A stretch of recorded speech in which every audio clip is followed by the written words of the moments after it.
Hey, what's going on YouTube? I'm just here continuing my opinion on first motorcycles and kind of how uh, I think one could possibly get into motorcycling. I just realized watching my last video, I jumped kind of right into talking about bikes like a Ninja 300 or like an FC6. Um, kind of just jumped into that kind of bike, and I kind of was using tunnel vision, and that's kind of what I would personally do. But what I think really is when you're getting into motorcycling, you have to realize and look at where you are, like surrounding wise. Are you in a city? Are you in the country? Are you living next to mountains? Are you living with just cornfields? And also the history. Have you ever ridden a bike? There's a lot of people coming off dirt biking. I've known people that have raced dirt bikes or rode dirt bikes before, so they have a sense of how to operate a bike. So their transition may be easier, it may be similar to others. So really, you should just tailor it to what you're interested in and what you have going for you where you live. So per se, if you grew up on motorcycles, I mean, grew up on dirt bikes, maybe your first bike you want to get a DRZ 400. Stay where your interests are, um, etc. Or if your family all drives cruisers, and you live in, let's say you live in Nebraska or Iowa or North Dakota, where it's just straight up straight roads. Yeah, maybe you want to get into an entry level cruiser. If your friends or community has cruisers and that's the type of riding you want to do. Um, that gets into my interests are sport bikes. So if I lived in North Dakota, Iowa, Nebraska, where it's just straight up straight roads, I probably A wouldn't be motorcycling, or B, it wouldn't be smart for me to buy a clip-on crotch rocket. And that's vice versa. If I lived in the mountains, say in the East Coast or Colorado or West Coast, where I live half an hour away from mountain twisty roads, then it'd make more sense. Yeah, maybe I'll get a clip-on sport bike, or maybe I'll get um, something of that nature, or sport touring.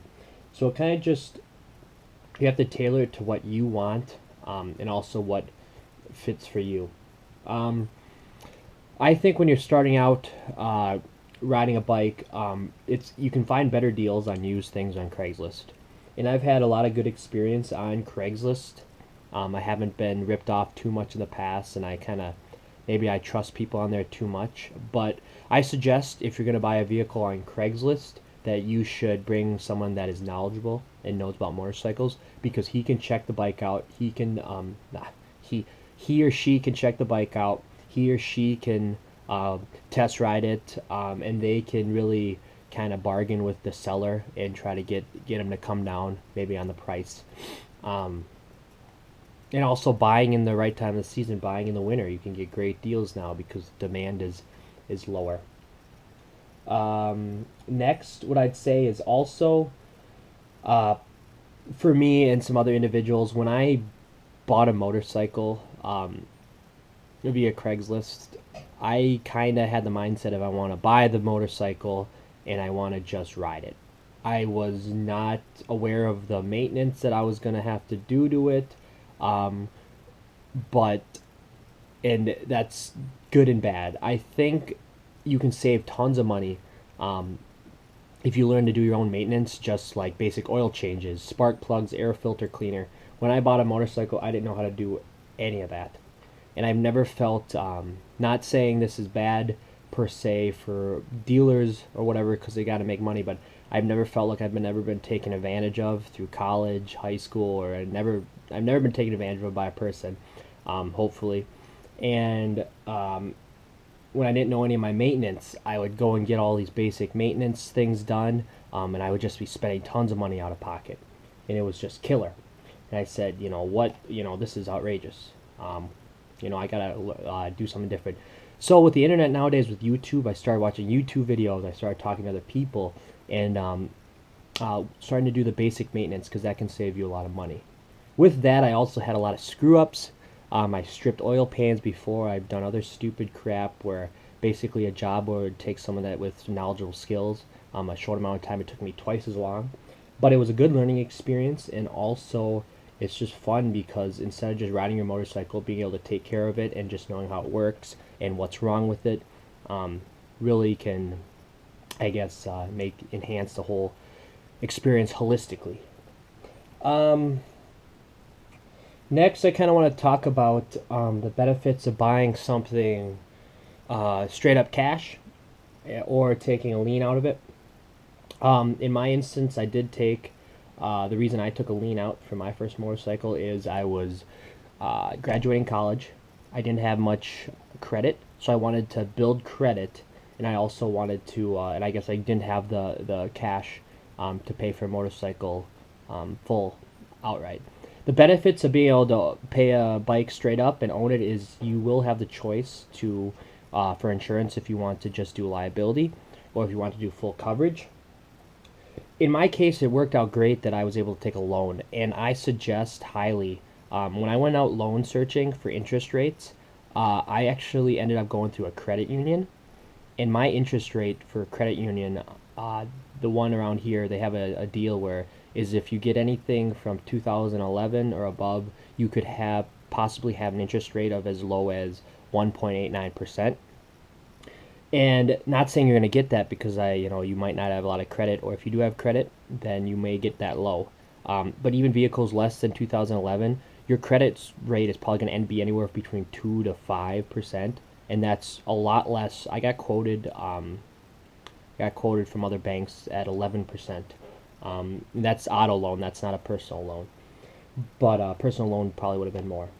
But it is smart. I think if you can make the monthly payments, you have a steady job or steady income. I think it's a good way to build credit and to even, I guess, build some responsibility. You will have to have a lien on it, and you will have to hold for full coverage. But that's not a bad idea. Also, because when you're starting up motorcycling, you're gonna have those scares or those accidents where you might drop the bike, or you might have someone back into you, or you might crash. Hopefully, you don't. And if you do, I really hope you can recover from that and learn from those experiences. Um, One other thing that got me is when I bought my motorcycle, I didn't factor in money for the proper gear. You may buy a bike on Craigslist. Oh, a $3,000 bike on Craigslist. Yay! I have $3,000. I go buy it. Oh wait, gear. To buy proper gear, at least a helmet, gloves, and a jacket, you're gonna be spending, I don't know, $600 probably or more. I just say $1,000. I'd say you reserve $1,000 for gear because eventually you're gonna want boots and pants, maybe at least have some good footwear, jacket, helmet, gloves, and you really got to factor that into the price. So if you're gonna go take out a loan, and the bike's worth 6 grand, you're getting it for 5. You might need to take a loan out for 6 or 6,500 for that, and you're allowed to do that as long as the collateral or the bike is worth that much. So that's huge about that, and also kind of just riding when you get on the bike, whether your friends are teaching you how to ride or whether you're just riding by yourself, just learning, just getting seat time, just building good habits. It's going to end up being muscle memory. Keep reading about safety articles. Just keep riding and just ride your own ride in comfort zone. It's hard not to get caught up into the whole when you see other bikers out or in groups riding. Everyone I think has been sucked into that or has an experience with that, but it doesn't matter necessarily, I think, about how many years you've been riding. I think it's just about how many miles you put on. Um, I came across some statistics and I saw like crash statistics. The majority I think are between like 40 and 55-year olds, and a lot of guys on bigger cruisers maybe aren't as agile. But it got me thinking, maybe these guys, maybe nowadays, you have a midlife crisis, you get a motorcycle, or maybe these guys can only ride on Sundays, so they're only putting, 200 miles in a month. so the skills aren't as sharp. Um, so I think, when you hit a motorcycle, people ask me, "Oh, how many years have you been riding a motorcycle?" And I tell them I haven't been riding that many years, but I think just important or more importantly than riding the amount of years, I think it's the amount of miles you put on. Because if you're putting on um, tons of miles on your bike per season, and depending on the type of miles you're putting on, um, you may be a guy that lives in a big city, so you're just commuting all your miles through the big city. So if you take yourself out of that situation and you go ride in the country or some more sweepers in the inner city, it might be challenging.